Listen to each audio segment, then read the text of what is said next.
حضرت امام سوری علیہ رحمہ فرماتے ہیں کہ میں حج پہ جا رہا تھا تو میں طواف کے دوران ایک شخص کو دیکھا، اس شخص کا عمل دیکھا تو میں بڑا حیران ہوا، بڑا سرپرائز ہوا۔ میں نے اس سے پوچھا کہ تو یہ کیا عمل کر رہا ہے، کسی شریعت میں یہ تو نے پڑھا ہے، کہیں ثابت ہے یہ عمل کہ تو جب قدم اٹھاتا ہے تو درود پڑھتا ہے، جب قدم رکھتا ہے تو درود پڑھتا ہے، تو یہ کیا معاملہ ہے؟ یہاں تو تسبیحات کرنی چاہیے، لبیک اللہم لبیک۔ تو انہوں نے پوچھا کہ آپ کون ہیں؟ وہ نوجوان پوچھنے لگا آپ کون ہیں؟ اس نے کہا جی میں امام سوری ہوں۔ امام سوری فرماتے ہیں کہ میں نے اس نوجوان سے پوچھا کہ تو قدم اٹھاتا ہے تو درود پڑھتا ہے، قدم رکھتا ہے تو درود پڑھتا ہے، اس عمل کی وجہ بتا مجھے۔ تو وہ فرمانے لگا، کہتے ہیں جی کہ میں ایک روز جب اپنی والدہ کے ساتھ آیا تھا نا حج پہ، ان وقتوں میں کعبہ شریف کا دروازہ کھل جایا کرتا تھا، جس سے موقع میسر آنا اس نے اندر جانا، نوافل پڑھنے، عبادت کرنی، ریاضت کرنی۔ وہ کہتے ہیں کہ میں اپنی والدہ کے ساتھ آیا تھا تو میری والدہ نے خواہش کا اظہار کیا کہ بیٹا مجھے کعبے کے اندر لے جاؤ، میں اندر جا کے نوافل پڑھنا چاہتی ہوں، عبادت کرنا چاہتی ہوں۔ تو میں نے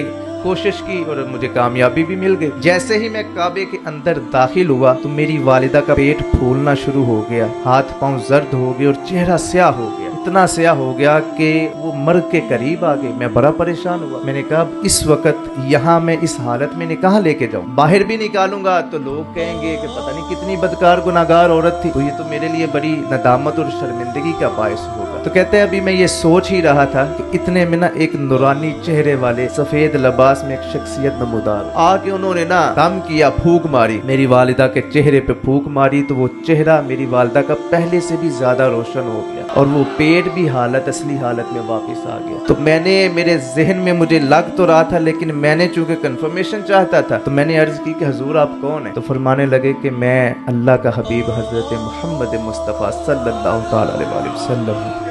وہ کہتا ہے کہ میں نے سرکار سے عرض کی کہ حضور اس معاملے کی اگر آپ رہنمائی فرما دیں، اب یہ بات ذرا دل کے کانوں سے سنیے گا۔ تو وہ نوجوان کہتا ہے کہ سرکار نے فرمایا کہ تیری والدہ کے گناہوں کی وجہ سے تیری والدہ کا چہرہ تو سیاہ ہو گیا تھا، لیکن ایک وقت اس نے مجھ پہ ایک مرتبہ درود پڑھا تھا، تو اس درود کا بدلہ دینے کے لیے آج میں حاضر ہو گیا۔ آپ یہ سوچیں کہ جس خاتون نے ایک مرتبہ درود پڑھا تھا تو کملی والے آقا اسی وقت اس کے پاس تشریف لے آئے تھے جب وہ مشکل میں تھی۔ تو ہم اگر سرکار پہ بارہا درود پڑھیں تو ہمارے پاس سرکار تشریف نہیں لے کے آئیں گے کیا؟ اسی لیے یہی مقبول